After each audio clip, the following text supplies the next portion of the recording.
시청자 여러분 안녕하십니까? 불만제로디마켓 권다영입니다. 시장을 가만히 살펴보니까요. 악재에는 크게 반응하고 호재에는 별 반응 없는 시장인 것 같습니다. 일단 중동에서 뉴스가 있었습니다. 분위기가 좋지 않다라는 소식과 함께 우리 시장에서도 관련된 종목들이 움직이는 하루였는데요. 아시아 시장 마감 상황부터 함께 살펴보시면서 불만제로디마켓 본격적으로 출발해 보도록 하겠습니다. 일단 니케이 지수부터 함께 살펴보도록 하죠. 3%가량 상승하는 모습으로 마감을 지었습니다. 미국에서 기술주가 올라주고 엔화 강세가 주춤하면서 오늘 니케이 지수가 3%가량 상승을 보여줬습니다. 3.3% 강세를 보였고요. 살펴보시면 바닥을 찍고 좀 올라오는 것 긍정적으로 확인해 볼 수 있습니다. 그렇다면 엔달러 환율은 어떻게 움직이고 있을까요? 현재 엔달러 환율 오늘도 147엔대에서 움직이고 있습니다. 한 3거래일, 4거래일 연속으로 147엔대에서 계속해서 좀 지지를 해 나가면서 그래도 일본 시장도 반응을 좀 하는 모습입니다. 때문에 아시아 시장 그래도 분위기가 나쁘지 않은 모습이었습니다. 하지만 중국 시장이 조금 아쉬운 모습이었는데요. 상해 종합지수가 0.2%대 강보합권으로 지나가고 있습니다. 왜 그런가 하고 보니까 중국 시장에서의 부양책에 대한 기대감이 시장을 계속해서 끌어올려주고 있었는데 이게 어떻게 될지 모르겠다라는 분석이 계속해서 쏟아지고 있고요. 그래도 오늘 반도체라든지 조선주가 반등해주면서 지수 자체는 강보합권에서 계속해서 상해 종합지수 움직이고 있습니다. 마지막으로 미국 선물 시장도 함께 살펴보도록 하겠습니다. 아시아 장중에 초반에는 좀 빠지나 싶었는데 그래도 조금씩 상승폭을 키워내고 있습니다. 미국 선물 시장이 소폭입니다만 나스닥이 0.4%대, 다우존스, S&P 500 선물 모두 0.2%대로 크게 밀리지 않는 모습을 보여주면서 우리 시장도 코스피 지수는 크게 빠지지 않으면서 마감을 했습니다. 우리 시장 마감 상황 함께 살펴보도록 하겠습니다. 코스피 일중 상황 살펴보시면 오늘 장중에 좀 올라가면서 출발하나 했다가 아쉬운 모습이었습니다. 장중에 2609선까지 내려앉았다가 결국에는 오늘 종가 2621선에서 마감을 지었습니다. 강보합권에서 마감을 지었는데 중동에서의 긴장과 미국 경제 지표를 기다리면서 관망세가 좀 짙은 모습이었습니다.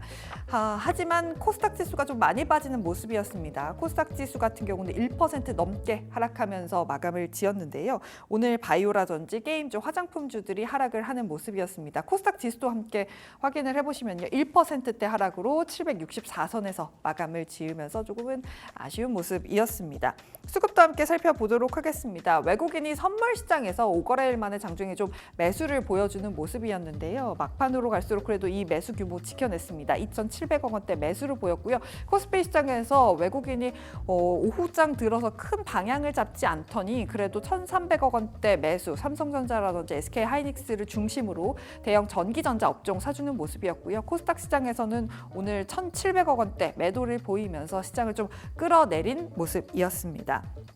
2차전지 관련된 종목부터 함께 살펴보시죠. 요즘에 뉴스에 심심치 않게 계속해서 나오고 있는 게 전기차 화재 사고입니다. 관련해서 전고체 배터리가 좀 해답이 될 수 있겠다라는 분석과 함께 오늘 전고체 관련된 종목들이 급등하는 모습 보여줬는데요. 이와 관련해서 오늘 마감딜에서 함께 자세하게 전고체 관련된 이야기도 함께 나눠보도록 하겠습니다.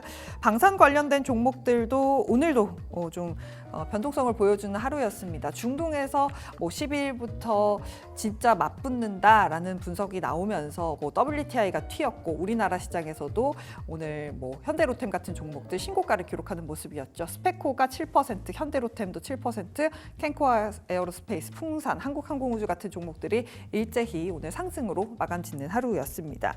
보험주도 함께 살펴보도록 하겠습니다.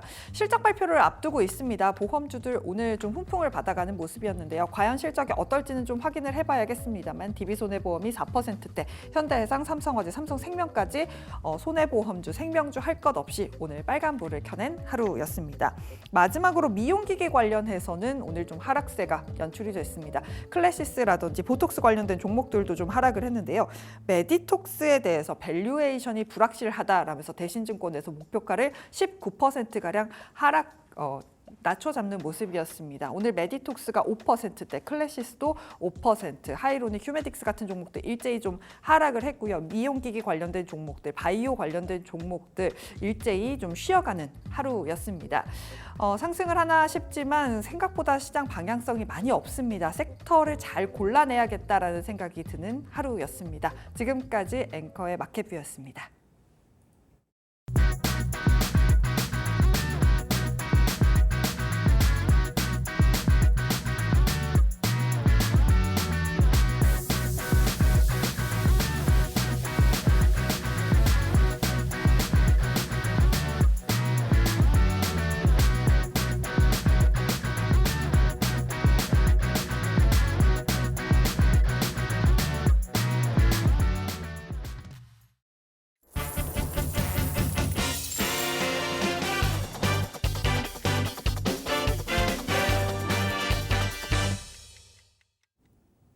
마감딜 시작해 보도록 하겠습니다. 마감딜 키워드 화면으로 만나보시죠. 오늘의 마감딜 키워드입니다. 연이은 화재의 전기차 포비아 확산, 국내 2차 전지주 향방은이라고 정해봤습니다. 관련해서 위즈웨이브의 이권희 대표와 함께 이야기 나눠보도록 하겠습니다. 안녕하세요. 네, 안녕하세요. 네. 오늘도 그렇고 계속해서 전기차 관련된 화재와 관련된 뉴스들이 많이 나오고 있습니다. 영상도 아마 시청자분들도 많이 보셨을 거예요. 불이 일면서 뭐 아파트 뭐 전체를 못 쓰게 됐다느니 이 불이 잘 안 잡힌다느니 하면서 좀 포비아라고 단어를 붙일 만큼 좀 뉴스가 계속 나오고 있는 것 같습니다. 그래서 배터리 실명제 이런 얘기가 나오네요. 그렇죠. 지금 뭐 그래서 이번에 거의 다 지금 뭐 벤츠도 사용하는 배터리들을 다 공개를 했죠. 네. 리스트를. 그래서 주로 이제 뭐 중국산이 많이 있다. 그래서 갑자기 분위기가 중국 건 나쁘고 한국 건 좋고 뭐 이런 분위기로 가는데 네. 그것도 약간 조금 좀 저는 뭐 그게 너무 뭐 저는 중국을 좋아하는 게 아니라 그냥 배터리 자체에 대해서 뭐 사실은 배터리가 문제일 수도 있고요. 네. 또 BMS 시스템이라고 해서 배터리 매니지먼트 시스템이 얼마나 또 작동을 잘했느냐도 중요하고 그 외에 이제 사용자가 충격을 주는 행동을 했는지 안 했는지도 봐야 되고 여러 네. 가지가 있습니다. 근데 워낙 이번에 이제 사실은 뭐 비싼 고가의 차량이 가만히 주차되어 있는데 충전 중도 아니었는데 갑자기 터져버리니까 일단 뭐 사람들 입장에서는 굉장히 그게 또 피해가 워낙 컸고 뭐 벤츠에서 뭐 45억인가 뭐 일단 위로금을 줬다라고 하는데 그 위로가 안 되죠. 그 정도 줘가지고 지금. 예. 주차장 다시 뭐 고치는 것만 해도 아파트도 점검해야 된다고 하는데 네. 또 지하 주차장에서의 충전소 설치 문제부터 시작해서 여러 가지가 이제 논의가 되고 있는데 이게 지난번 국회에서도 논의가 됐었던 부분인데 서로 이제 워낙 뭐 요즘에 극단의 대립을 하다 보니까 싸우기 바쁘죠. 예, 뭐 요즘에는 아예 싸움도 안 되는 것 같긴 한데 계속 싸우다 보니까 이게 뭐 법안이 올라와도 뭐 통과를 자기들 정쟁의 그 당에 유리한 거 아니면 별로 관심이 없습니다. 네. 예. 그러니까 법안이 올라왔다 그냥 없어졌습니다. 근데 이런 부분들도 이 문제점을 모르는 게 아니라 다 알고 있는 겁니다. 지금 유럽에서는 이미 지하에다 주차를 못하게 하는 법안도 만들어져 있는 나라들도 있고 여러 가지로 지금 전기차 관련돼서 화재 예방을 하기 위한 제도와 이런 것들을 만들고 있고요. 이미 충전 관련돼서부터 시작해서 여러 가지 이제 문제가 생길 수 있는 부분에 대해서 유럽에서는 필수적으로 뭐 이렇게 이런 장치를 무조건 넣어야 된다. 뭐 이런 것들도 지금 되어 있는데 이런 것들이 아마 계속 나올 겁니다. 그래서 아마 지금 정책적인 이슈가 부각이 계속 될 텐데 네. 지금 우리나라도 이제 급하게 이제 소 잃고 외양간 고치듯이 불나고 나서 이제 다시 이제 모여서 이제 얘기하고 있죠. 예, 항상 법이라는 게 예전에 제가 노래방이 저희 학교 다닐 때 고등학교 때 처음 생겼는데 네. 그때 그냥 미성년자 출입 제한 이런 거 없었습니다. 밤에도 네. 그 뒤에 만들어지죠. 예, 항상 그렇게 늦습니다. 항상 법이라는 원래 건. 정책이라는 게 뭐 미리 만들어지는 건 아니니까요. 네. 그래서 저는 아주 자유롭게 다녔는데, 예. 근데 요즘에 가려면 힘들죠. 이게 결국에는 항상 그렇게 미비점이 이제 보완되고 있는 과정이다라고 생각하시면 되고요. 전기차는 그러면 잘 팔리겠느냐? 지금 전기차 사라 그러면 살 수 있겠습니까, 우리나라에서? 못 사죠, 지금 무서워서. 네, 지금 뭐 옆집 차가 전기차면은 이제 자기 차 옆에다 대는 것도 무서울 텐데, 그러니까 이런 이제 공포 기간도 또 있고요. 여러 가지 이제 문제점이 생기기 때문에 이 안전에 대한 부정적인 이런 영향들 이런 것들이 정부에서 대책을 마련하려고 할 거고 그러면 전기차를 팔아야 되는 현대기아도 마찬가지고 다른 업체들도 마찬가지고 자동차 메이커 회사들도 자기네들께 안전하다는 거를 보여주기 위해서 뭔가 자꾸 액션을 취하겠죠. 그러려면 뭐 법과 제도가 만들어지기 전에라도 자기네 차량은 과충전이 안 됩니다. 뭐 이렇게 할 때 제어가 됩니다. 뭐 이렇게 가는데 그러다 보니까 이런 과정들이 지금 되면서 관심을 받는 섹터들이 이제 등장을 한 거죠. 근데 이게 주식시장은 그러니까 그 다영 앵커님은 그 이상형이 어떻게 되시죠? 제 이상형이요? 신랑? 잘생기고 성격 좋고 아, 집도 좋고 그렇죠. 다 갖춰야 됩니다. 예, 남자 이상형은 보편적인 남자들의 이상형은 이쁜 여자죠, 그냥. 예, 근데 더 이상형은 새로운 여자라고 합니다. 예, 처음 본 여자. 그러니까 이제 그런 것처럼 이제 이 주식시장 이런 얘기를 제가 왜 농담을 깔았냐면 뭐 장 분위기도 안 좋긴 하지만 테마라는 게 새로 만들어지면 사람들이 관심이 엄청나게 몰립니다. 그렇죠. 예, 특히 이제 오늘 많이 올랐던 뭐 2차 전지 화재 예방 관련주들 어제부터 좀 움직이기 시작했는데 그런 쪽에 있는 종목들 보면 처음 보는 종목들도 많습니다. 맞아요. 예, 그 새내기주들도 많이 들어가 있고 그러다 보니까 이런 주식이 상장했었어? 상장했을 때는 아무도 관심 없다가 상장 후 계속 빠지기만 했더라고요. 보니까 그런 종목들이 이제 다시 가격도 싸고 뭐 공모가 이하로 떨어져 있는 종목들 올리기 좋죠. 이제 그 빈집 털이하러 들어가는 분들이 생기면서 또 이제 이쪽에 또 이제 새로운 테마를 만들었다라는 부분이 중요한데 저는 내연기관차들도 예전에 불이 많이 났습니다. 제가 뭐 방송 들어오기 전에 말씀드렸지만 100년 전에 1930년대, 20년대, 40년대 내연기관차가 발전하면서 화재도 많이 났었고요. 지금처럼 폭파도 많이 일어났었는데 폭발도 많이 일어났는데 이런 부분들이 이제 다 이렇게 제도화되고 만들어지면서 안전 규정이 만들어지고 자동차 메이커 회사들한테 정부에서 이건 꼭 넣어라. 국제적으로 모여서 또 이렇게 꼭 해야 된다. 이런 것들이 만들어지면서 지금 타고 다니시는 차들이 안전해진 겁니다. 그러니까 똑같이 이제 이런 과정을 거치고 있는데 그래도 21세기인데 좀 빨리 마련이 돼야 되지 않겠나 이렇게 생각을 하고 있고요. 네. 그래서 지금 화재 예방 관련주들이 막 움직이기 시작을 했다라는 부분이 저는 테마주 진짜 극도로 싫어하는데 그러니까 진짜 테마만 있는 테마 이런 거 되게 싫어합니다.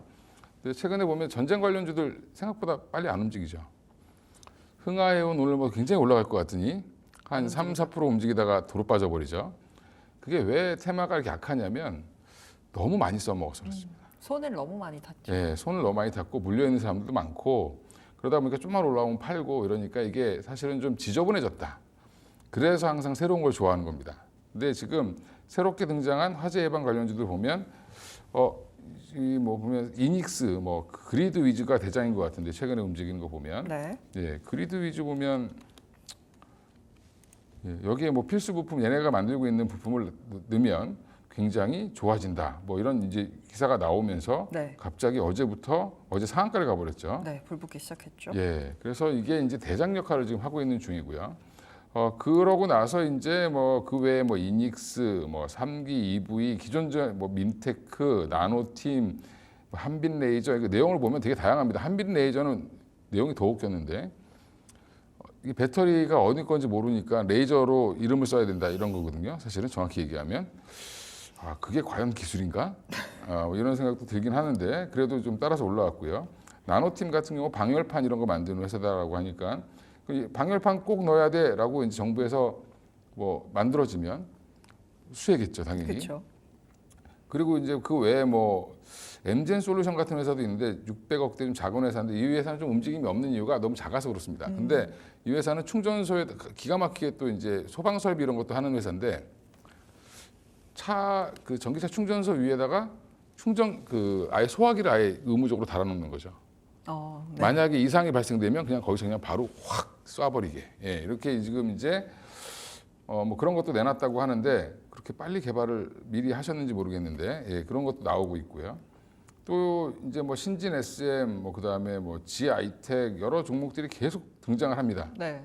오늘도 보니까 뭐 계속 새로운 것들이 나오던데 이제 계속 찾는 거죠. 그렇죠. 구석구석 막 찾습니다. 그러면 이제 뭐 갑자기 예전에 미코 같은 경우는 SOFC에서 수소 연료 전지 관련주였는데 갑자기 화재 예방 관련주가 돼서 또 등장을 하고 이런 것들을 찾는 과정이니까 확산은 되고 있습니다. 근데 제가 보니까 내용에서 가장 대장은 여기서 그리드 위주 정도 같아요. 예, 그게 가장 견조하고 내용도 이게 채택이 되면 사실은 뭐 좋아진다고 하면 진짜 그게 확실하다고 하면 그쪽으로 자동차 회사들이 모이겠죠.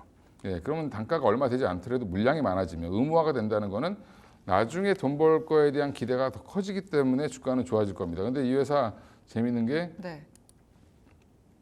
공모가가 4만 원이었습니다. 예, 그래서 상장한 날 82,200원까지 갔는데 지금 오늘 이틀 연속으로 올랐는데 33,700원이죠. 뭐 적어도 공모가까지는 한번 같이 가지 않겠나? 뭐 이런 생각은 좀 들고요. 네. 그리고 이제 전통적으로 이제 이건 테마가 아닌 테마였던 전통적인 테마죠. 꿈의 배터리. 전고체. 네, 꿈의 배터리 계속 얘기 나오는데 꿈은 아직 이루어지려면 26년 이후라고 자꾸 얘기해 주는데도 다시 꿈을 또 쫓고 있습니다. 그게 이제 왜 그러냐면 이게 간단한 원리인데 네. 테마주들을 보면 이제 물론 이제 전 레이크 머티리얼즈 개인적으로 되게 좋아하는 회사긴 한데 네. 테마에 묶여 있는 회사긴 하죠. 제가 주봉 띄워드릴 텐데 한번 보여주시면 네. 자, 올 초에도 한번 이게 삼성 SDI에서 전고체 개발한다 얘기 나오면서 뭐 코엑스에서 이렇게 한번 대대적으로 배터리 데이 했죠. 네. 예, 그러고 나서 이만큼 간 겁니다. 예, 그때 이제 한 15,000원에서 예, 딱 2배 올라갔다가 다시 다 반납했죠. 네. 예. 보니까 전기차 화재 예방하려면 전고체 배터리로 바꾸면 하지 않나. 그건 누구나 다 알고 있었던 사실인데, 그러니까 갑자기 여기로 다 가야 되겠구나. 그리고 일로 온 거죠. 네. 왜 다 빠져 있으니까. 근데 이게 여기만 그런 게 아니라 이수 스페셜티 케미컬도 마찬가지로 이때 올라갔던 거 다 반납했죠. 제가 주봉으로 보면 흐름이 보이시니까 이때 올라갔던 거 다 반납했고, 이때도 한번 올라갔었죠. 네. 그 다음에 또 보면 한농화성이 가장 다이나믹하게 움직이는 종목이긴 한데 이 종목도 마찬가지로 올해 이렇게 움직였다가 다 빠졌죠. 네. 더 빠졌습니다 여기는. 예, 그리고 올라갔고요. 이게 딱 보면 이렇게 위에가 지저분한 종목들은 보면 예, 윗골이 많이 달죠. 텔레토비처럼. 그러면 이런 것들은 조금 이제 저는 좀 단기 매매를 많이 하시는 분들이 붙어 있다라고 보시면 될 것 같고요. 그다음에 그 외에도 보면 뭐 CIS는 저는 개인적으로 원래 장비 회사인데 네. SFA에서 인수하면서 굉장히 좋아진 회사인데 이 회사를 제가 예전에 한 2,000원대 투자했던 기억이 나가지고 지금은 못 사는데 네. 예, 근데 지금 보시면 어제 오늘 급등을 해서 이렇게 올라왔습니다. 실적도 좋았는데 이 테마까지 붙어버렸죠. 전고체 배터리 개발을 여기를 국책과제에 선정돼서 한지 굉장히 오래됐습니다. 이 회사가. 그래서 저도 이 회사를 공부를 많이 했기 때문에 이 회사가 올라온 거는 그래도 좀 반가웠다. 오랜만에. 근데 이렇게 가고 또 미래 컴퍼니. 근데 이 회사도 보면 거의 다 예전에 이렇게 한번 움직였던 거 밑으로 빠졌었죠. 예. 그다음에 미래 컴퍼니라는 회사도 있는데 네. 예, 이 회사는 뭐 안 보는 게 맞습니다. 사실은 오늘도 올라왔는데 제일 약하죠. 네. 예, 이런 종목은 버려라. 예. 그래서 관련주가 확산되는 건 좋은데 그 중에서도 대장에 들어가셔야 됩니다. 그리고 돈을 좀 벌고 있거나 다른 사업이 있거나 하는 종목들을 좀 찾으시는 게 편하고요. 그래야지 물려도 빠져나올 기회를 주는데 저는 그래서 이쪽에 지금 뭐 제가 화재 예방주에서는 그리드 위주 말씀드렸지만 네. 이 전고체 배터리에서는 제가 전통적으로 레이크 머티리얼즈 제일 좋아하고요. 그렇죠. 예. 레이크 머티리얼즈 뭔가 좀 있어 보이잖아요. 그 이름이. 그죠? 예. 네, 뭐 그런 네. 것보다는 내용도 있어서 말씀을 네. 드리는 거고요. 네. 예. 제가 한 가지 여쭤보고 싶은 게 네. 이게 어쨌든 뭐 대장주를 찾아야 되고 뭐 쭉 설명을 들어보니까 어쨌든 테마로 움직인다라고 예, 보시는 테마로 거잖아요. 움직이는 거죠. 예, 움직이는 그렇다면 2차 전지가 지금 올라갈 시기가 아니라고 보시는 거죠. 그렇죠. 올라가기는 어렵죠. 예. 그렇다면 그냥 테마는 테마답게 매매를 해야 된다로 그렇죠. 결론 지으면 됩니까? 예, 테마는 테마답게 매매하는데 네. 매매를 하더라도 좋은 데서 하자. 네, 그리고 그럼 2차 전지는 언제 오릅니까? 언제 오르냐? 일단은 시기적으로는 11월 달 이후에 보시는 게 맞고요. 왜 11월일까요? 3분기 실적 확인 한번 해야 되고 그다음 미국 대선도 누가 되는지 봐야 되고 오늘 그러죠. 오늘 우리 시간으로 9시에 트럼프랑 일론 머스크랑 만나서 얘기했다고 해서 전기차가 좋아지지 않습니다. 예, 철학 없는 두 분이 만나가지고 되게 헛소리들 많이 한 것 같은데 서로 띄워주느냐가 바빴습니다. 근데 그런 거가 의미가 있다. 두 분 다 약간 좀 나쁘게 말하면 약간 사이코 기질이 있는 분들이라 그래서 저는 그 두 분의 얘기를 관심을 갖는 것 자체가 너무 웃겼다. 그렇게 보고 있고요. 대선에 영향도 미치지도 않을 건데 그런 거는. 네. 물론 이제 그런 분들이 이제 또 대통령이 되고 지금 CEO니까 영향을 주기 때문에 뭐 관심 있는 건 아시는데 지금 자동 2차 전지는 실적이 도는 걸 확인하고 사셔도 늦지 않다. 이게 한번 나빠진 업종은요. 실적이 좋아지는 걸 확인하고 늦게 올라갑니다. 그렇죠. 숫자 확인해야죠. 왜냐면 애널리스트 자체가 우리도 똑같죠. 이제 사람들이 빠질 때는 다 부정적이에요. 근데 애널리스트 입장에서도 지금 빠질 때 선방하거나 기업의 얘기를 들으면 꼬아서 듣죠. 쟤네들 저거 진짜 하겠어? 이렇게 하면서 디스카운트를 합니다. 가이던스를 계속. 그래서 사실은 그게 근데 내가 예상했던 것보다 이번에 뭐 일부 이제 그 회사들 보면 뭐 서프라이즈가 뭐 2배 이상씩 막 영업이익이 나고 이렇게 나오는 실리콘도 되게 얕잡아 봤는데 갑자기 막 2배 나니까 막 주가가 막 미친 듯이 가잖아요. 근데 그렇게 뭔가 한번 보여줘야 된다는 거죠. 네. 2차 전지는 그러고 나서 사도 늦지 않다. 그러니까 뭐 정확히 제가 타이밍은 알 수 없지만 적어도 살려면 11월 달 이후 사시는 게 에코프로나 에코프로 BM 뭐 그다음에 뭐 포스코 퓨처엠 뭐 이런 여러 종목들 그다음에 LG 에너솔루션도 마찬가지고 저는 그때가 타이밍이라고 보고 있고요. 네. 오늘 뭐 그 에코프로 회장님이 다시 이제 사면돼서 나오신다고 하니까 광복절 특사로 그거에 따라 움직이는 것도 되게 웃기는 거죠. 회장님이 근데 뭐 나오셔서 뭐 3분기에 어떻게 될 거다, 하반기에 이렇게 될 거다라고 코멘트가 나올 수 있잖아요. 뭐 그건 뭐 할 수 있는데 회장님이 나온다고 업계를 바꿀 수는 없으니까 그분이 일론 머스크도 아닌데 뭐 바꿀 수는 없죠. 그러니까 지금 당장은 좀 모멘텀을 너무 목마르게 기다리는 여기 2차 전지 물린 분들이 워낙 많기 때문에 이제 기다리고 있는 건데 그쵸. 조금은 좀 여유를 가지셔야 될 것 같고요. 네. 저는 내년까지는 좀 봐야 된다. 관망을 해야 된다고 보고 있고 11월 사실 거면 대선 끝나고 누가 되든 판도가 정해지고 나서 사도 늦지 않다. 그리고 레이크 머티리얼즈 한번 또 말씀드리면 이 회사가 TMA라는 걸 만듭니다. 트리메틸 알미늄. 이게 이제 핵심 기술인데 이게 전 세계에서 4개 회사만 만듭니다. 그 레이크 머티리얼즈가 이걸 가지고 반도체, 뭐 그다음에 촉매, 2차 전지 이런 걸로 다 하는데 그것도 하고 있는데 황화 리튬도 하는 겁니다. 그래서 저는 이 단순히 그냥 전고체 배터리, 황화물계 전고체 배터리 이것만 가지고 레이크 머티리얼즈를 판단하시면 안 되고요. 실적도 잘 나오고 있어서 이 종목을 탑픽으로 말씀드리는 거고 목표가는 한 21,000원 소박하게 잡아봤습니다. 네. 지금까지 레이크 머티리얼즈까지 좀 이야기를 들어봤습니다. 사실 말씀해주신 대로 2차 전지는 소위 될 거다라는 그 기대가 너무 높았기 때문에 물려 계신 분들이 굉장히 많아요. 그래서 답답하신 시점이 오셨을 겁니다. 그래도 조금 더 기다리고 숫자를 확인하는 과정이 필요할 것 같다라는 코멘트까지 함께 들어봤습니다. 지금까지 미즈웨이브의 이건희 대표와 함께 이야기 나눠봤습니다. 고맙습니다. 감사합니다. 급등락 종목 함께 확인하고 오시죠. 안녕하세요. 마감딜 급등락의 김주영입니다. 오늘장 급등락했던 특징주들 어떤 것들이 있는지 같이 한번 확인해 보겠습니다. 먼저 급등했던 종목들 5위 살펴보면요. GSE 올라왔습니다. 유가와 천연가스 최근에 계속해서 상승세를 그려나가고 있는데요. 유가 같은 경우는 중동 리스크 계속해서 영향받으면서 80달러를 돌파하기도 했고요. 또 천연가스 같은 경우 우크라이나가 러시아 영토를 점령을 하면서 러시아의 이 가스관 끊는 것이 아니냐 하는 우려가 영향을 줬습니다. 오늘 관련주들 움직였고요. 특히나 GSE 탄력적으로 움직이면서 11%대 강세 흐름으로 마감했습니다. 4위 살펴보겠습니다. 4위는 크래프톤 올라왔습니다. 크래프톤 어닝 서프라이즈 기록했는데요. 전일 공시를 통해서 영업이익 전년 동기 대비해서 152% 늘었다라고 밝혔습니다. 오늘 관련한 영향 받아가면서 매수세 강하게 들어왔고요. 12%대 급등으로 마감한 모습 확인됩니다. 3위 살펴보겠습니다.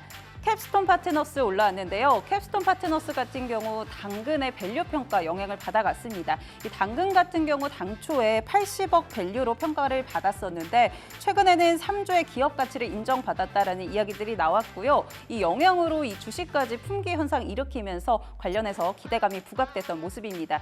특히나 시장에서는 이 캡스톤 파트너스 174억 원을 투자를 해왔었는데 지금 이제 시세 차익까지 따져보면은 375배 이상의 가치를 시세 차익 얻을 수 있다라고 이야기 나오면서 기대감 부각이 됐습니다. 오늘 상한가 기록하면서 마감했습니다. 2위 살펴보겠습니다. 2위는 레몬 올라왔습니다. 앞서서도 전고체 배터리 관련해서도 이야기 나눠봤는데요. 이 전기차 화재 사고 관련해서 정부의 회의 계속해서 이어지고 있습니다. 오늘도 관련한 이 영향으로 관련주들 일제히 수급이 좀 몰리는 모습들 보여줬는데요. 오늘 전고체 배터리 부각이 되면서 한농, 화성, 레몬 이렇게 움직였는데 레몬이 더 탄력적으로 움직이면서 상한가 기록했던 모습 확인되고 있고요. 1위도 살펴보겠습니다.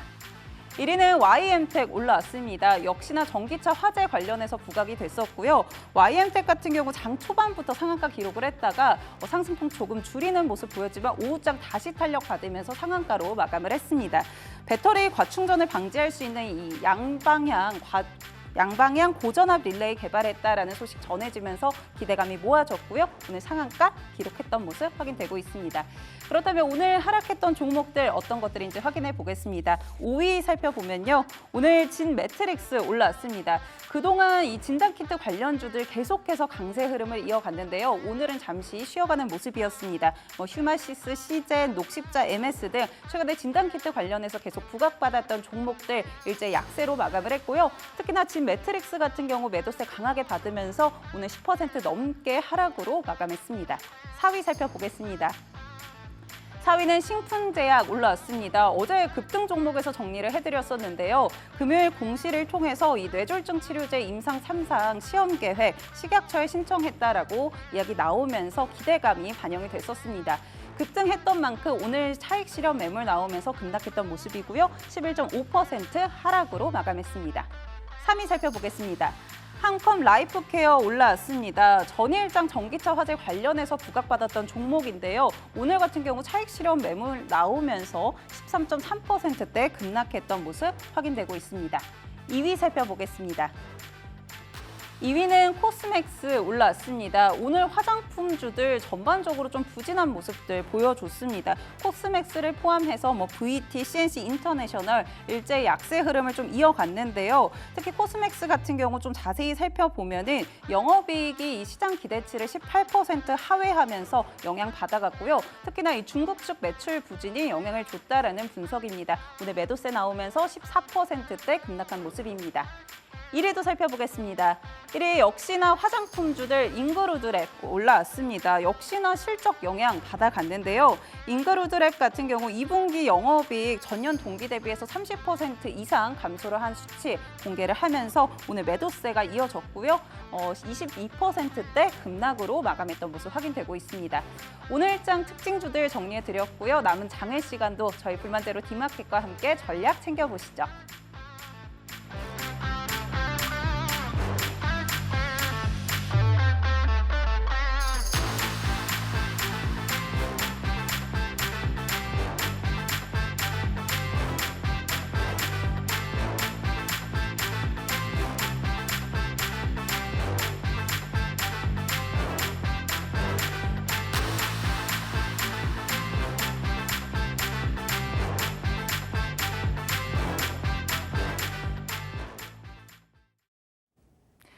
앵커의 산책입니다. 오늘은 IT 하드웨어 좀 보도록 하겠습니다. 지난주에 시장이 흔들리면서 나왔던 게 AI 거품론이었는데요. 과연 이게 진짜 거품일지, 이게 IT 쪽으로 실적이 얼마나 더 이어질지 살펴보도록 하겠습니다. 일단 첫 번째 표는요. 주요 빅테크 4개사의 합산 캐파 가 막대 그래프로 표시가 되어 있고요. 빨간 줄 같은 경우는 삼성전자와 SK 하이닉스의 영업이익입니다. 지금 맨 끝에 있는 AI로 생겨난 이제 빅사이클을 표시한 겁니다. 지금 빅테크 4개 기업들은 계속해서 투자를 늘리고 있는 과정에서 함께 삼성전자와 SK하이닉스의 실적도 좋아지는 걸 확인해 볼 수 있습니다. AI 서버 수요가 확대가 되면 메모리 수요는 의미 있게끔 늘어날 수 있다라는 걸 이 표에서 확인을 해볼 수가 있습니다. 그렇다면 이 계속해서 IT 하드웨어 쪽으로 실적이 얼마나 늘어날까를 함께 살펴보도록 하겠습니다. 다음 장 보시면요. AI 모델의 연산량 증가세가 연평균 4배 정도 된다고 합니다.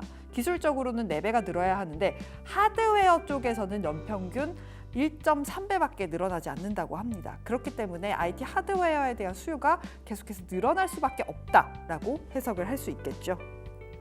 이렇게 반도체 가격이 오를 수밖에 없는 상황이 됐습니다. 이런 상황에서 블랙웰 출시가 지금 지연이 되고 있죠. 지금 맨 위가 엔비디아인데요. 2024년 4분기에 블랙웰인 B100과 B200이 아주 소량만 생산이 될 예정입니다. 그러다 보니까 이 엔비디아와 관련해서도 잘 살펴봐야 할 것 같습니다.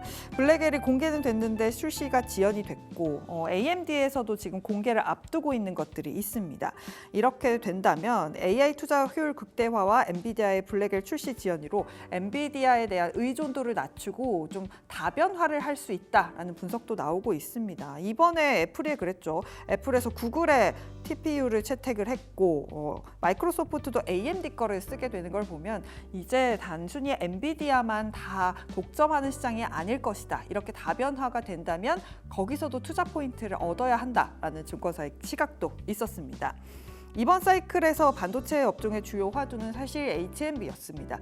하지만 그래도 D램도 함께 살펴봐야 한다라는 시각이 제시가 됐는데요. 왜 그러냐 했고 표를 좀 살펴봤습니다. 삼성전자와 SK하이닉스의 분기별 D램의 가격 차이 추이입니다. 바닥을 찍고 올라오는 것이 나타나고 있고요. 또 D램 같은 경우는 지금 수요 단이 빨간색이고요. 생산이 검은색인데요. 생산이 더 적고 수요가 더 많습니다. 이건 가격이 오른다. 매출이 찍힐 수 있다라고 해석을 할 수 있겠죠.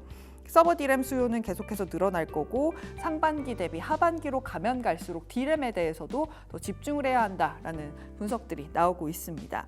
이런 과정에서 한화투자증권에서는요. 대형주 중에서는 SK하이닉스를 최선호주로 제시를 했습니다. 왜 그런고 하니 단기 주가 낙폭이 삼성전자 대비 좀 과도했고 HBM에서도 여전히 리딩 포지션을 가지고 있기 때문이다라고 설명을 하고 있었고요. 소재 부품 단 좀 더 소형주에서는 어떤 종목을 보고 있었나 했더니 PSK와 유진테크를 보고 있었습니다. 그 이유를 살펴보니까 글로벌 D램의 캐파 추이를 보면 그 답을 찾을 수 있습니다. 22년에 비해서 올해 기준으로 캐파가 굉장히 줄어든 것을 알 수 있습니다. 이 캐파를 채우기 위해서 계속해서 투자를 계속하게 될 텐데 그 과정에서 전공정 단인 PSK와 유진테크가 수혜를 입을 수 있다라는 분석을 내놨습니다. 그렇다면 흥국증권에서도 종목을 어떤 걸 보고 있었나 함께 살펴봤더니요. 흥국증권에서는 종목 선정 기준을 3가지로 제시를 했습니다. 함께 살펴보시면 하이엔드 제품군을 공급망에 포함이 되어 있는지, 또 핵심적인 역할을 수행해낼 수 있는 제품군을 가지고 있는지, 또 증설까지 갈 수 있느냐, 이 3가지 기준으로 종목을 봐야 한다라고 했었는데요. 그런 기준에서 이수페타시스를 긍정적으로 볼 수 있다라는 분석까지 함께 내놨습니다. IT 하드웨어에 대해서는 계속해서 긍정적인 시각이 나오고 있습니다. 투자도 늘어날 것이고 이로 인해서 실적도 늘어날 건데 D램이라든지 하드웨어 쪽도 함께 살펴보시는 게 투자에 도움이 되실 것 같습니다. 지금까지 앵커의 산책이었습니다.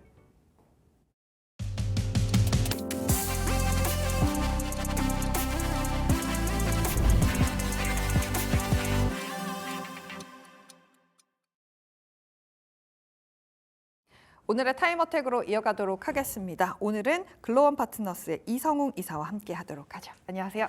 네, 안녕하세요. 네, 오늘 시간의 거래 함께 살펴보도록 하겠습니다. 지금 시간의 거래 순위를 보니까요. 뭐 흥하해운 오늘도 올라와 있고요. 휴마시스, 오성첨단 소재도 오늘도 올라와 있습니다. 한빛레이저라든지 그리드위즈 같은 2차 전지와 관련돼서 오늘 많이 움직였던 종목들도 눈에 띄고 있는 상황입니다. 오늘 JYP 먼저 좀 봐야 될 것 같아요. 지금 JYP가 4%대 하락을 보여주고 있습니다. 왜 빠지는고 하니 실적을 발표했습니다. 올라가겠어요. 2분기 영업이익이 93억 원을 발표하면서 좀 아쉬운 실적이 나온 것 같습니다. 엔터주들도 참 올라가기 쉽지 않은 것 같아요. JYP 어떻게 보고 계실까요? 우리가 예상치 대비해서 부정적인 실적이 나온 건 사실입니다. 그러면 이게 이연된 부분이 있는지 또는 일회성 비용이 반영된 게 있는지를 체크해 보실 필요가 있는데요. 이연된 부분은 투어 콘서트 같은 경우 뭐 니쥬라든지 그런 부분의 콘서트가 이연이 됐고요. 이 부분은 실적 발표 전에 기업 설명회에서 이미 다뤄진 부분입니다. 즉 부정적인 실적이 나올 걸 시장에서는 이미 인식을 하고 있었는데 이 정도로 부정적일 줄은 좀 몰랐습니다. 그럼에도 불구하고 하반기 이제 3분기, 4분기 이번에 스트레이키즈 활동을 하고 있는 부분의 실적이 모두 대부분 3분기에 반영이 되다 보니까요. 그 다음에 이제 돔투어 콘서트 같은 경우를 3분기부터 돌 예정입니다. 그렇다 보니까 지금보다 이제 3분기 일부, 4분기 본 이렇게 낮을 수 있다 보니까 지금의 실적을 보고 만약에 내일 뭐 시간의 만큼의 조정이 나온다라고 하면 그때는 좀 매수에 대한 대응 부분을 열고 접근을 하시면 되겠습니다. 네, 스트레이키즈가 활동을 시작하면서 이 실적이 3분기에 찍힐 수 있기 때문에 이제는 좀 바닥을 찍어가는 상황이 아닐까라는 생각도 드네요. JYP 실적 발표한 내용 함께 살펴봤고요. HMM도 실적을 발표했습니다. 보니까 2분기 영업이익이 6,444억 원대로 전년 동기 대비 300%가량 늘어난 실적을 발표했습니다. 실적 자체는 굉장히 좋았는데 제가 보니까 컨센서스보다는 조금 실적이 덜 나온 게 아닌가 싶네요. 어떻게 보셨어요? HMM에 대해선 이번에 뭐 해운과 관련된 가격들이죠. 상해운임 지수라든지 이 부분이 상승을 했다 보니까 그 상승하는 단가의 반영에 따라서 HMM 같은 경우는 눈으로 보이는 실적은 6천억 원대의 영업이익이라고 하면 긍정적일 수가 있는데 짚어주신 것처럼 실적에 대한 예상치가 높았습니다. 그렇다 보니 부합하는 정도, 소폭 하회하는 정도의 실적을 발표를 한 거고요.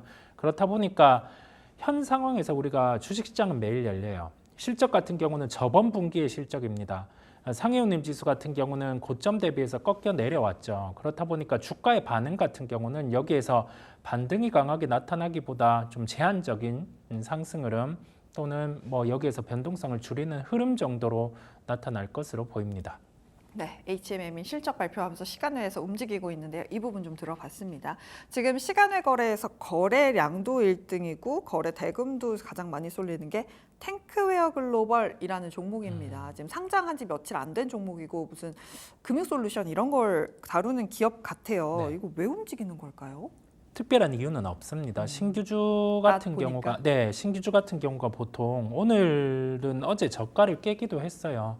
그 안에서 뭐 공모가를 하회한다든지 그런 흐름이 나타날 때 시간 외로 이렇게 수급이 붙기도 합니다. 그런데 시간 외에서 흐름을 볼 때 우리가 매수가 들어오고 10분마다 호가 같은 경우가 체결이 예로 들면 뭐 10,000원, 10,050원, 11,100원 이런 식으로 실제 매수가 되면서 호가가 올라갈 때는 진짜 매수거든요. 네. 그런데 그런 게 아니라 10,000원의 매수, 10,050원에는 매도 이런 식으로 체결이 되면 그 호가 같은 경우는 종가로 갈수록은 좀 밀려 내려올 수 있어요. 그렇다 보니까 그런 수급의 흐름까지 체크를 하실 필요가 있고요. 재료가 있어야 시간 외로는 반응을 하는 겁니다. 보통 그런 재료 없이 공모가 근처 하회 이런 식으로 가격이 형성돼서 그냥 반등이 나타나는 건 특별히 신경을 안 쓰시는 게 더 낫습니다. 네, 굳이 지금 신규 상장주이기 때문에 조금 관심이 이런 식으로 좀 표현이 되는 게 아닌가라는 생각도 듭니다. 지금 시간외 거래에서 또 눈에 띄는 게 시프트업이랑 크래프톤이 거래 대금 9위 10위를 차지하고 있습니다. 게임주도 뭐 실적을 발표하고 나서 계속해서 좀 관심이 쏠리고 있는 것 같아요. 시세 자체는 시프트업이 0.6%대 약세, 크래프톤도 0.4%대 소폭 하락하고 있습니다만 거래 대금이 몰리고 있거든요. 이 두 종목은 좀 어떻게 보고 계실까요? 크래프톤 실적이 워낙 좋았고요. 네. 이 부분이 일회성이 아니라 뭐 하나의 게임 요소로 발생한 부분이 있기는 하지만 매출 볼륨이 커진 거죠. 인도 쪽 같은 경우에 매출까지 함께 나와주면서 그래서 실적의 일회성은 없고 긍정적입니다. 그래서 원 게임이기는 하지만은 시프트업 같은 경우도 시장에서 주목을 받는다라는 말씀을 드릴 수가 있겠고요.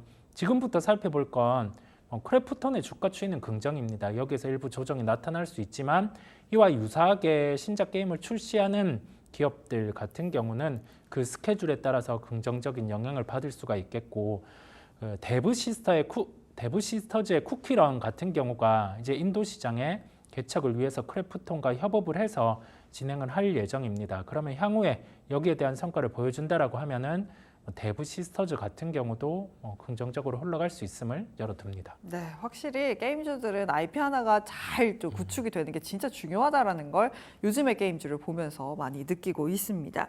지금 시간의 거래, 지금 거래량 순을 보니까 한빛 레이저, 그리드 위즈, 레몬 같은 종목들이 뭐 주가는 각각입니다. 뭐 빠지는 종목도 있고 그리드 위즈 같은 경우는 현재 2%대 강세를 시간외에서 보여주고 있습니다. 오늘 테마로 움직였던 2차 전지 관련된 종목들이죠. 앞서 살펴볼 때는 요거 약간은 테마로 좀 대응하는 게 맞지 않을까라는 솔루션을 좀 들어봤는데 전고체 배터리 관련해서 네. 이 전기차 화재 관련된 종목들은 좀 어떻게 보고 계세요? 지금 정부에서 실명제를 하라고 했죠. 각 네. 기업들이 배터리 셀 통해서 이제 소재라든지 그런 부분들 실명제를 하라고 했고, 그러면 배터리 셀 쪽도 이제 실명제를 진행을 하게 됩니다. 그 부분은 뭐 시장에서 이제 영향을 미칠 만큼 미쳤고요.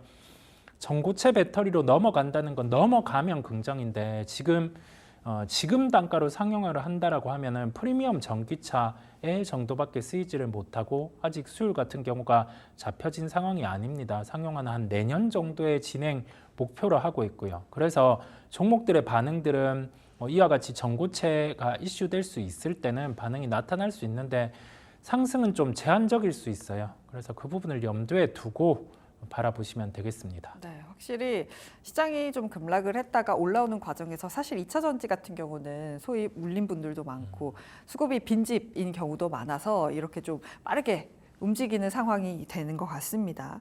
지금 거래량 39위에 사실 거래량이 많지는 않습니다만 제가 궁금해서 여쭤보는데 CS 윈드가 올라와 있어요. 네. 실적 잘 발표하고 5거래일 연속 올라오고 나서 오늘은 좀 쉬어갔습니다. 제가 저희 방송에서도 사실 CS 윈드 괜찮을 거다라고 말씀하시는 분들이 많아서 어떤 뷰를 갖고 계신가 좀 궁금하네요. 여기에서는 실제 수주가 진행되는 부분을 보여줘야 되는데 베스타스에서 콩콜에서 다뤄진 부분이 뭐 가깝게 우리는 뭐 새로운 수주를 진행할 수 있을 것 같다라는 뉘앙스로 내비치기는 했으나 시장에서는 그 부분을 확인하려고 할 것 같습니다.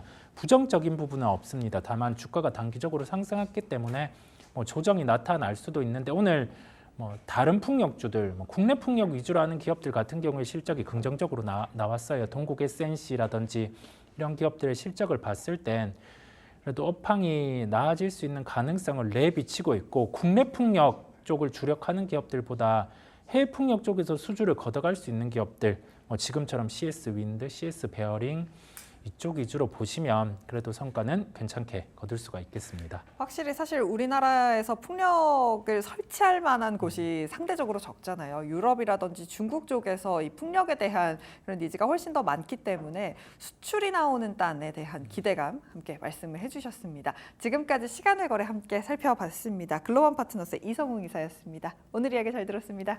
감사합니다.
내일의 장바구니로 이어가도록 하겠습니다.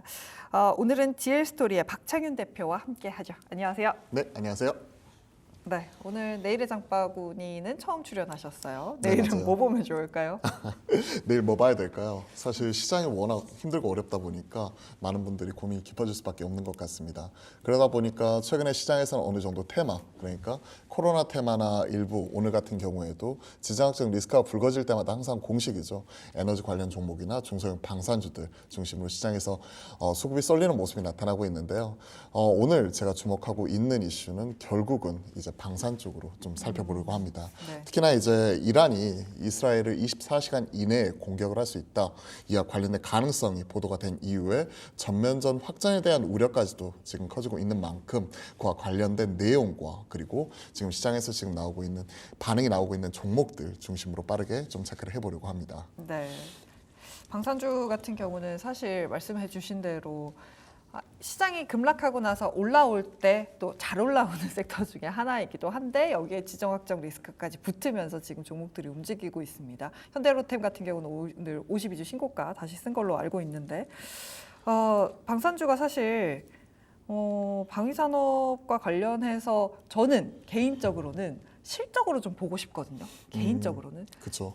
일단 펀더멘털 기준으로 놓고 봤었을 때 어느 정도 밸류에이션 자체는 목에 찼다는 얘기는 있지만 실적이 워낙 탄탄하게 올라왔었고요. 하나 에어로스페이스 슈퍼 어닝 서프라이즈 이후에 방산 4사라고 표현이 되는 혹은 여기에 하나 시스템까지 붙어버리면 방산 5사라고 표현을 하는데요.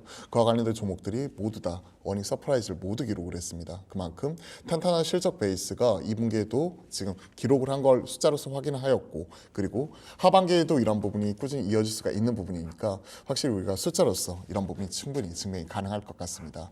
특히나 이제 우리가 좀 체크를 해봐야 될 부분이 대장인 하나 에어로스페이스 그리고 LIG 넥스원 등 관련된 국제국치간 주요 기업들의 실적인데요. 이런 부분 한번 같이 한번 체크를 해드리고 싶습니다. 네.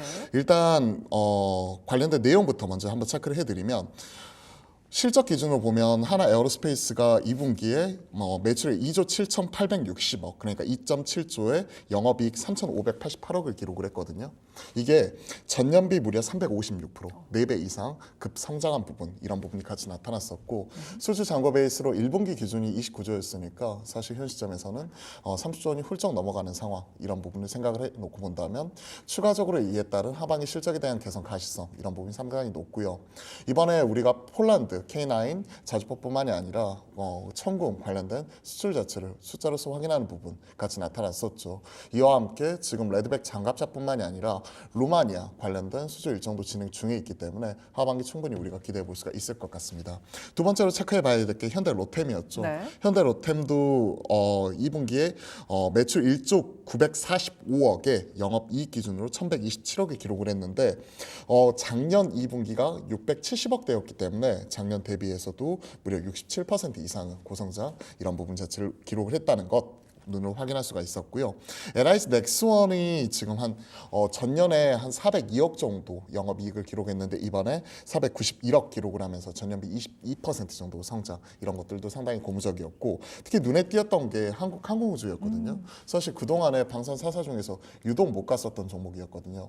사실 수주가 늘어나는 부분도 눈에 확실히 보이지가 않았었고 그리고 실적 또한 부진한 흐름이었는데 지난주에 실적 발표 이후에 분위기 자체가 상당히 좋게 만들어가고 있습니다. 키 맞추기가 가능한 종목으로서 다크호스로서 언급이 되고 있는 종목이고요. 네. 매출 8,900억에 지금 영업이익 743억 기록을 하면서 작년 2분기에 84억이었으니까 사실 증가율로만 따지면 785% 방산 4사 중에서 가장 높은 증가율을 달성을 눈으로 확인했거든요. 네. 이런 것들을 생각을 해보면 역대급 올해 실적 이런 것들도 충분히 상반기에도 거두었고 올해도 하반기에도 충분히 기대해 볼 수 있겠다라고 정리할 수 있을 것 같습니다. 근데 실적이 좋은 거 다 알아서 실적 잘 나왔고 내년에도 좋을 거를 이미 다 땡겨서 주가에 쓴 거 아닌가라는 생각은 저만 듭니까? 항상 그 얘기는 나오는 것 같아요. 네. 왜냐하면 우리가 밸류에이션이 목에 찼다는 얘기는 항상 나오고 있어요. 미국에서 가장 대표적인 그러니까 우리가 방산을 글로벌 선도업체라고 할 수 있는 쪽이 로키드 마틴, 레이션 이런 쪽인데요. 올해 말 기준으로 PER 자체가 20배예요. 네. 딱 20배인데 지금 현재 하나 에어로스페이스 올해 기준 PER 자체는 대략 23배 정도에서 거래가 되고 있기 때문에 상당히 어느 정도 밸류에이션 프리미엄 자체가 붙어있는 상황이고요. 네. 그리고 한국항공우주와 LIG 넥스원 PER 자체가 딱 20배에서 거래가 되고 있습니다. 그와 함께 지금 상대적으로 그나마 지금 밸류 상으로 따라갈 수 있는 종목이 LIG 넥슨인데 한 16배 정도거든요. 그래서 방산 4사 중에서는 한 종목을 꼽자면 저는 LIG 넥슨 네. 이 종목이 추가적으로 가능하고 네. 최근에 유독 밸류에이션 자체의 부담은 있지만 그래도 키 맞추기가 가능한 종목으로서는 카이 이 종목이 하반기에 다크호스가 될 수 있기 때문에 한국항공우주 이런 부분도 주목해 볼 필요가 있을 것 같습니다. 그럼 밸류에이션 측면 네. 말씀드려봤는데 사실 퀀트 측면에서도 오늘 리포트가 나왔는데요.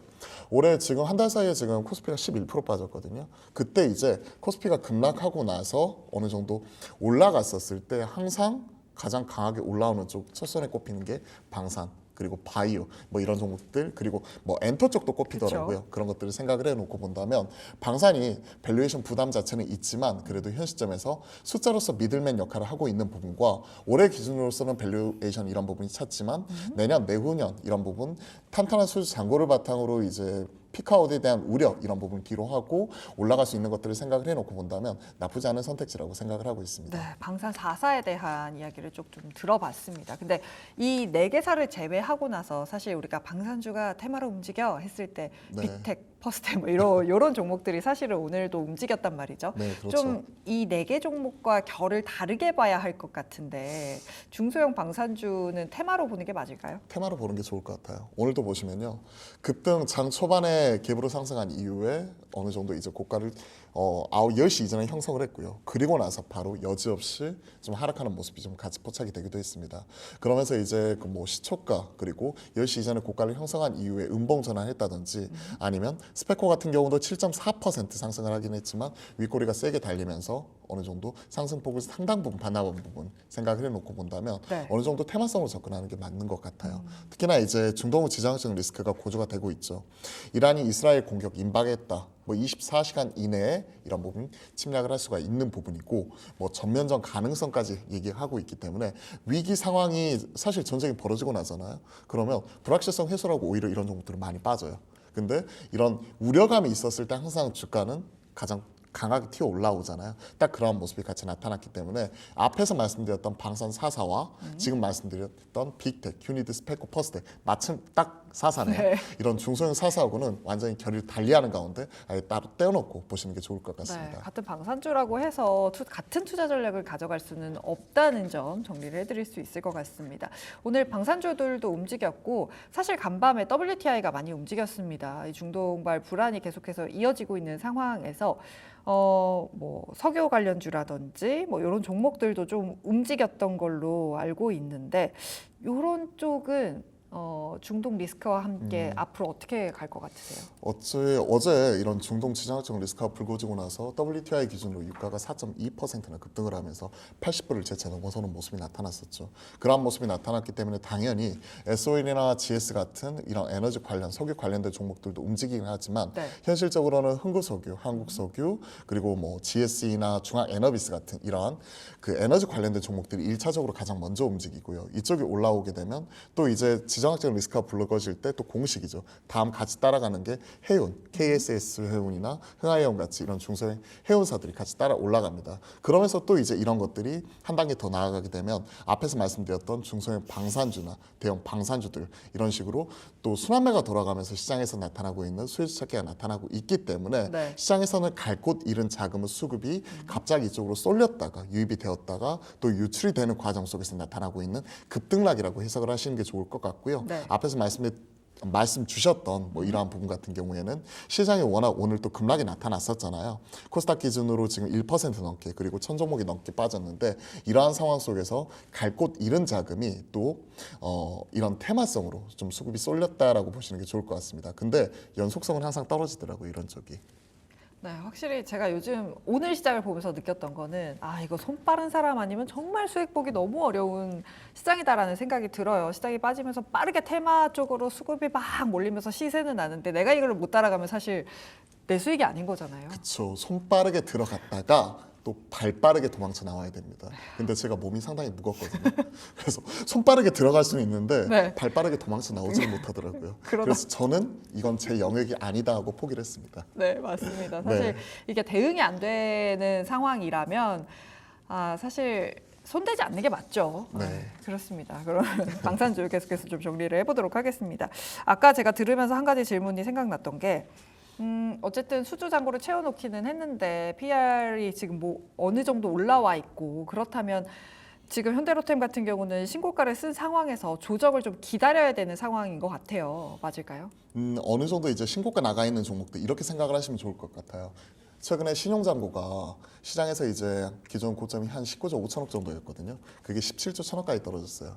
즉 5거래일 연속 하락하면서 고점 대비해가지고는 약 2.4조 정도 빠졌고요. 그게 연이틀 올라오는 모습이 나타나면서 지금 한 17조 3천억까지 올라왔는데, 즉 시장의 수급상의 큰 폭의 이제 출렁임 자체가 나타날 때 지금 항상 이러한 종목들 같은 경우가 우리가 그 선택을 해야 될 것 같습니다. 즉 시장에서 이렇게 급락이 나타났을 때 많이 빠져있던 대형주, 그중에서 왕년의 대장주를 중심으로 매매를 할 것인가. SK하이닉스가 고점 대비해서 한 40% 빠졌고 한미반도체가 50% 빠졌잖아요. 이런 대장주를 매매할 것인가, 아니면 지금 말씀해 주셨던 대로 시장에서 어느 정도 리바운드가 나올 때 오히려 지금 시장이 크게 출렁일 때 신고가를 경신했었던 LIG 넥슨을 비롯한 뭐 하나 에어로스페이스 등 관련된 종목들 같은 경우를 따라가야 될 것인지, 결국은 선택의 문제인 것 같습니다. 네. 개인적으로 자신 없으신 분들은 바벨 전략을 쓰시면 될 것 같아요. 즉 시장이 빠질 때 짱짱하게 버티고 있었던 종목, 그리고 시장이 빠졌을 때 기존의 대장주였지만 낙폭이 컸었던 대장주, 뭐 이런 식으로 포트를 구성해 놓으시게 된다면 시장이 크게 흔들리더라도 그래도 시장 흐름, 결은 따라갈 수가 있기 때문에 어느 정도 시장에서 어느 정도의 그 흐름 자체 이상의 성과는 좀 얻을 수 있을 거라고 생각을 하고 있습니다. 네, 사실 이럴 때 좀 흘러갈 때 이렇게 좀 몸을 맡길 수 있는 그런 종목들이 사실은 필요하다 보니까 이런 말씀을 해주신 것 같습니다. 방산주들 관련된 뉴스라든지 리포트들 찾아보면 뭐 수주가 26년까지 다 찼다, 29년까지 다 찼다라고 이야기를 많이 합니다. 그러면 이 수주를 바라보고 아주 좀 장기로 가져가야겠다라고 생각하실 분들도 사실은 계실 수 있을 것 같거든요. 어느 정도 기간을 두고 방산주는 접근하는 게 좋을까요? 사실은 방산주는 얼마 전까지, 그러니까 최근에 급락이 나오기 전까지 7월 중순까지도 신고가를 경신했었던 이런 종목들이고요. 최근에 시장에 급락이 나왔었을 때 일부 같이 빠지긴 했었지만 그만큼은 리바운드도 좀 빠르게 나오고 있는 상황입니다. 그렇기 때문에 사실은 단기 트레이딩 바이 관점에서도 저는 유효하다고 생각을 하고 있고, 그게 아니더라도 아예 길게 중장기로 끌고 갈 수 있다고 생각을 하고 있습니다. 최근에 시장에서 실적이 워낙 잘 나오고 있다 보니까 얘기하고 있는 게 피크아웃 논란이죠. 피크아웃 논란이 얘기 나오면서 하나 에어로스페이스는 2027년, 그리고 뭐 하나 시스템 2028년, 그 LIG 넥스원이 대략 2028년 이후를 지금 2029년 이후를 얘기를 하고 있는데요. 뭐 이런 것들을 생각을 해놓고 본다면 단기간에 올해와 내년 실적에 대한 우려는 잠시 접어두어도 좋을 것 같습니다. 물론 주가가 이런 부분을 반영을 해가지고 PR이 20배 이상까지도 하나 에어로스페이스가 올라오긴 했지만 내년 내후년 26년 것까지의 이런 부분을 좀 땡겨놓고 보게 된다면 한 13배까지도 떨어지는 부분이거든요. 그런 것들을 생각을 해보면 아예 길게 투자하시는 분들은 만약에 급락으로 인해서 추가적으로 흔들림이 나오게 된다면 긴 호흡으로 모아가셔도 좋지 않을까 생각을 하고 있고요. 네. 그렇다면 방산주 내에서 탑픽 종목도 궁금합니다. 뭐 보고 계실까요? 개인적으로는 뭐 하나 에어로스페이스도 좋긴 한데요. 네. 오늘은 LIG 넥스원 한번 준비를 해봤어요. LIG 넥스원이 최근에 24만 9천 원 고점을 형성한 이후에 최근 뭐 18만 원 언더까지도 장중에 흔들리는 모습이 나오기도 했었거든요. 주가 흐름을 놓고 보시면 7월 17일 날 24만 9천 원 고점을 형성을 했고요. 최근에 급락을 하는 가운데 18만 2천 원까지, 18만 원 언더까지도 좀 떨어지는 모습 자체가 나타나기도 했습니다. 네. 개인적으로는 지금 매매 전략을 드리자면 현재 시가 부분의 매수, 그리고 목표가는 전고점이 25만 원, 그리고 손절가는 한 18만 원까지 좀 같이 한번 말씀을 드려보고 싶은데요. 최근에 나타나고 있는 부분 앞에서 투자 포인트를 말씀드렸는데 하나 에어로스페이스가 23배일 때 지금 LIG 넥스원 같은 경우에는 올해 말 기준으로 16.3배 정도 밸류에이션 거래가 되고 있고요. 나머지 2사라고 할 수 있는 한국항공우주와 그리고 LIG 넥스원, 한국항공우주와 현대 로템 같은 경우가 PR 20배대에서 지금 거래가 되고 있는 부분이거든요. 네. 그런 것들을 생각을 해놓고 본다면 분명히 현 시점에서 올라갈 때 이에 따른 실적과 더불어서 밸류에이션 메리트 충분히 있다고 생각을 하고 있습니다. 네. 추가적으로 LIG 넥스원이 여기서 추가적 플러스 알파 요인이 있는데요. 네. 얼마 전에 지금 미국 쪽에서 나타나고 있는 파이널 테스트 이런 부분도 통과를 했잖아요. 네. 이런 유도무기 수출까지도 충분히 기대해 볼 수 있을 것 같습니다. 네, 지금까지 방산주와 관련해서 LIG 넥스원 종목까지 들어봤습니다. 지금까지 DL스토리의 박창윤 대표와 함께 이야기했습니다. 감사합니다. 감사합니다. 네, 쉽지 않은 흐름이었습니다. 오늘 코스닥이 1%가량 빠지면서 쉽지 않았겠지만 이런 상황 속에서도 투자 전략을 잘 잡아보시고 종목도 찾아보신다면 좋은 결과 나오지 않을까라는 생각이 듭니다. 불만제로 디마켓 오늘 준비한 소식 여기까지입니다. 함께해 주신 여러분 고맙습니다.